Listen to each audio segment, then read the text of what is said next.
مشت زنی، ماسٹربیشن اور یہ ساری چیزیں بھی ظاہر ہے ایک انسانی ہیومن کے معاملات ہیں.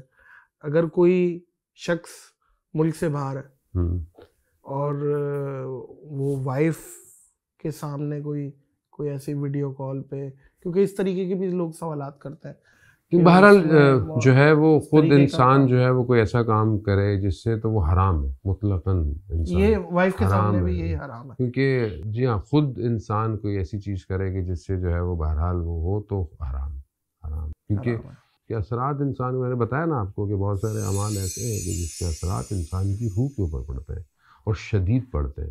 کیونکہ ہم ہر آدمی روح کو نہیں دیکھ سکتا، آدمی ظاہر کو دیکھتا ہے. ہم لوگ بہرحال اتنے بہت اچھے نہیں ہیں کہ ہمیں انسان کے نفس کی شکل نظر آئے، لیکن بعض اوقات انسان ایسے عمل کرتا ہے کہ جس کی وجہ سے جو ہے وہ انسان کے اندر کی جو ہے وہ شکل اور حالت جانور کی طرح ہونا شروع ہو جاتی ہے. اس لیے بہرحال جو چیزیں مطلقاً حرام ہے انسان کو پرہیز کرنے کی. اچھا، بچوں کے نام رکھنے میں کون سی احتیاط کرنی ضروری ہے؟ دیکھیے سب سے بہتر جو نام کا اثر بھی پڑتا ہے بالکل ہے، روایات میں بھی ہے. رسول خدا حضرت محمد مصطفیٰ صلی اللہ علیہ وسلم بھی ارشاد ہے اور معصومین کی روایات بھی ہے کہ بیٹا ہو تو اس کو 7 دن تک تو محمد سے پکارو. اچھا اور اس کے بعد پھر اس کا نام رکھو. بیٹی ہو تو اس کو فاطمہ رکھو 7 دن تک، مستحب میں ہے. اس کے بعد نام دیکھیں، نام کے اثرات یقیناً انسان کی شخصیت کے اوپر ہوتے ہیں. اسی لیے سنت میں سے بھی ہے، روایت میں رسول خدا فرماتے ہیں کہ اولاد کا اچھا نام رکھنا والدین کی ایک ذمہ داری ہے. اگر آپ اس کا اچھا نام رکھیں گے تو یقیناً، اور نام ایسے ہونے چاہیے کہ بہرحال مطلب اچھے نام ہوں. ہمارے یہاں جیسے بہت زیادہ ہمارے یہاں زیادہ تر پہلے بیٹھ کے ناموں میں سے نام رکھتے ہیں، اچھے ناموں کو سے نام پکاریں، اس کے اثرات ہیں. اور دوسری طرف یہ بھی کہا گیا ہے کہ کسی کو غلط الفاظ سے بھی مت پکارو، کیونکہ وہ بھی اس کی شخصیت کے اوپر اثر انداز ہو جائے گا. جیسے ہم لوگ نک نیم بعض اوقات رکھ لیتے ہیں تو ہو سکتا ہے کہ مجھے اچھا لگ رہا ہو، لیکن ہو سکتا ہے اس شخص کو دل اس کا رنجیدہ ہو رہا ہو کہ مجھے اس نام سے پکارا جا رہا ہے. تو نام مذاق بھی اڑاتے ہیں کوئی، جیسے مثال کے طور پہ تمسخر کرنا، تو یہ مناسب نہیں ہے، کیونکہ ہو سکتا ہے کہ ہم اس کا دل دکھا رہے ہوں اور یہ لفظ جو ہم ادا کر رہے ہیں قیامت والے دن ہمیں اس کا پے بیک کرنا پڑ جائے گا. کیونکہ انسان کی زبان سے جو بھی نکل رہا ہے اس کو اس کا جواب خدا کی بارگاہ میں دینا ہے. کیا روح میت اپنے گھر والوں کے پاس واپس آتی ہے؟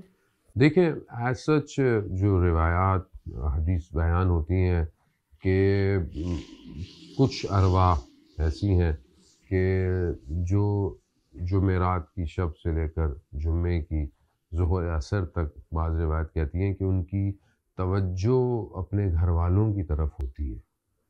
کیوں ہوتی ہے؟ کہ وہ چاہتے ہیں کہ کچھ ان کو وہاں بھیجا جائے.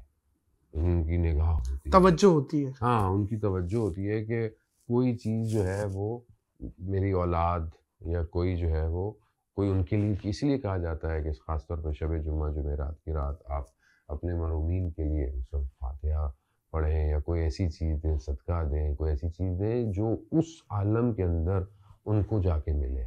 یا ان کے نام پر کسی غریب کو کھانا کھلا دیا، کسی کو لباس پہنا دیا، کوئی بھی کام کرے خاص طور پہ شب جمعہ کے لیے. کیا بات ہے. اللہ نے میری قسمت اچھی نہیں بنائی، اس طرح لوگ کہتے ہیں، روتے ہیں، یار میری تو قسمت میں یہ لکھا ہے. اس طرح کہنا کیسا؟ بات یہ ہے کہ انسان اپنی محنت کرے، اپنی کوشش کرے، اس کے بعد جو اس کی نصیب میں ہے اس کو راضی ہونا چاہیے.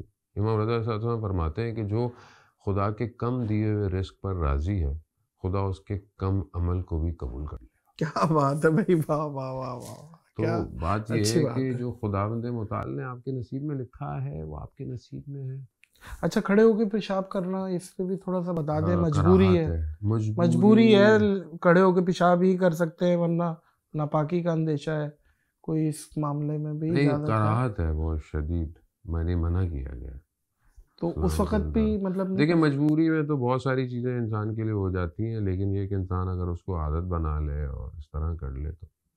لیکن میرے پر زندگی کے بہت ساری چیزوں تجربات ہیں کہ اگر انسان خدا کی طرف رجوع رکھے اور ایسے خدا سے رابطے میں رہے کہ پروردگار میں کوئی ایسا کام نہ کروں جو تیری ناراضگی کا باعث بنے، تو خدا اچھے اسباب زندگی بنا دیتا ہے. بے شک. کھڑے ہو کے کھانا کھانا، کیونکہ آپ بھی فورن ٹریول کرتے ہیں، اکثر لوگ برگر لے کے کھڑے ہو کے جاتے لیکن ویسے مناسب نہیں ہے چلتے ہوئے میں کھانا، مناسب نہیں ہے اس کا کوئی گناہ نہیں، گناہ نہیں ہے. یعنی بہت سی چیزوں کے دیکھیں ادب میں آتے ہیں، بہت سی چیزیں جو ہے وہ انسان کے اوپر اثرات مرتب کرتی ہیں.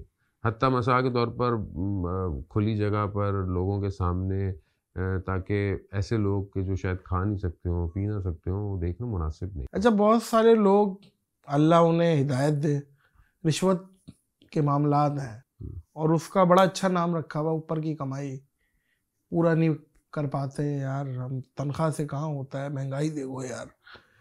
اور لیکن وہ قربانی کے معاملات، میں ایسے لوگوں کو جانتا ہوں علامہ صاحب جو قربانی کے معاملات وہ اپنی حلال کمائی کو ہر سال جوڑتے ہیں اور قربانی اس پیسے سے کرتے ہیں.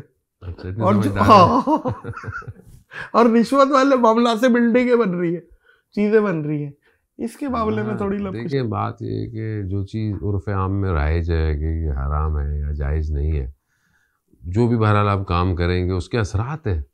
حرام ایک لقمہ، ایک عالم دین نے کے بچے نے ایک کوئی ایسا عمل کر دیا کہ شاید بہت وہ نہیں تھا، لیکن ان کو یہ تفتیش ہوئی کہ میں نے اپنے بچے کی تربیت تو بہت اچھی کی تھی، اس کو یہ عمل نہیں کرنا چاہیے تھا. تو انہوں نے اپنی زوجہ سے پوچھا کہ کیا آپ نے کہیں تربیت میں؟ کہا نہیں. کہا آپ نے کبھی کوئی ایسا لقمہ کھایا ہو جب یہ آپ کے حمل میں ہو جو جائز نہیں تھا؟ تو ان کا کہ نہیں. پھر ان کو یاد آیا کہ ہاں میں پھل کی دکان پہ گئی تھی تو انار کے اس کو چکھنے کے لیے کہ یہ میٹھا ہے تو میں نے سوئی جو ہے وہ ڈالی تھی، اور سوئی میں کتنا رس آتا ہے میں نے وہ چکھا تھا، اور وہ میں نے اس کو بتایا نہیں تھا. وہ ایک قطرہ شکم میں حرام گیا جس کے اثرات اولاد کے اوپر ہیں. تو آپ اگر خدا نہ خواستہ حرام کام کرتے ہیں تو اثرات آپ کی اولاد کے اوپر ہیں، اثرات آپ کی زندگی کے اوپر ہیں. اور مثلا آپ اگر کوئی ایسی چیزیں کھڑی کرتے ہیں پھر وہاں آپ نمازیں کیسی پڑھ رہے ہیں، آپ عبادت کیسی کر رہے ہیں، پھر آپ کیسے ہوگا.